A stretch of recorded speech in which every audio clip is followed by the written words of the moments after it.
अस्सलामुअलैकुम, आप देख रही हैं डॉन न्यूज। मैं हूं शुमाइला अरशद। हेडलाइंस आपने देखी। बुलेटिन के आगाज में सबसे पहले खबर है कराची से। कराची वालों के लिए बुरी खबर है क्योंकि नेपरा ने के इलेक्ट्रिक को जनवरी की फ्यूल एडजस्टमेंट की मद में बिजली ₹2.90 फी यूनिट महंगी करने की मंजूरी दी है।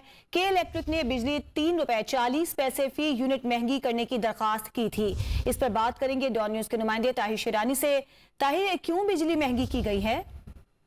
जी देखें, नेपरा में जनवरी की माहाना फ्यूल एडजस्टमेंट की मद में के इलेक्ट्रिक के लिए बिजली ₹3.40 फी यूनिट महंगी करने की दरखास्त पर समाअत हुई, क्योंकि जो जनवरी की फ्यूल एडजस्टमेंट है उस पर के इलेक्ट्रिक ने बिजली महंगी करने की दरखास्त की थी। नेपरा ने जनवरी की माहाना फ्यूल एडजस्टमेंट की मद में कराची वालों के लिए एक माह के लिए बिजली ₹2.90 फी यूनिट महंगी करने की मंजूरी दी है, जिसका के इलेक्ट्रिक सार्फिन पर तकरीबन ₹3 अरब का इजाफी बोझ पड़ेगा। दौरान समाअत के इलेक्ट्रिक हुकाम का कहना था कि कौमी ग्रिड से महंगी बिजली खरीदी गई। जनवरी में RLNG की सप्लाई में कमी आई। RLNG कम मिलने की वजह से फर्नस ऑयल पर ज्यादा इन्हिसार करना पड़ा, जिसकी वजह से महंगी बिजली पैदा की गई। नेपरा हुकाम ने कहा कि अगर के इलेक्ट्रिक 80 PPA पर ज्यादा इन्हिसार है तो निजकारी का क्या फायदा होगा।